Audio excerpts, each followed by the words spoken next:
2 கொரிந்தியர் 12:9 சொல்கிறது, என் கிருபை உனக்கு போதும். என் ஆண்டவருடைய கண்களில் எனக்கு தயவு கிடைத்ததால் மாத்திரம் போதும் என்றான். நீ கர்த்தருடைய வசனத்தை உன் பிள்ளைகளுக்கு கருத்தாய் போதித்து, நீ உன் வீட்டில் உட்கார்ந்திருக்கிற போதும், வழியில் நடக்கிற போதும், படுத்து கொள்கிற போதும், எழுந்திருக்கிற போதும் அவைகளை குறித்து பேசி, உன் பிதாக்களுக்கு ஆணையிட்டு கொடுத்த தேசத்தில் உன்னை பிரவேசிக்க பண்ணும்போது, நீ கட்டாத வசதியான பட்டணங்களையும் நிரப்பாத சகல வஸ்துக்களையும், நிரம்பிய வீடுகளையும், நீ வெட்டாமல் வெட்டப்பட்டிருக்கிற துறவுகளையும், நீ நடாத திராட்சை தோட்டங்களையும் ஒலிவத் தோப்புகளையும் அவர் உனக்கு கொடுப்பதினால், நீ சாப்பிட்டு திருப்தி அடைந்திருக்கும் போது, எளியவன் என்றைக்கும் மறக்கப்படுவதில்லை, சிறுமைப்பட்டவர்களுடைய நம்பிக்கை ஒருபோதும் கெட்டுப்போவதில்லை. என் கண்கள் எப்பொழுதும் கர்த்தரை நோக்கியே அமர்ந்திருக்கிறது.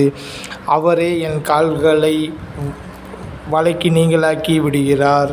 இப்படி அவருடைய பலத்தினால் நாம் போதுமென்கிற அளவுக்கு ஆசீர்வாதத்தை பெற முடிகிறது. ஆமேன்.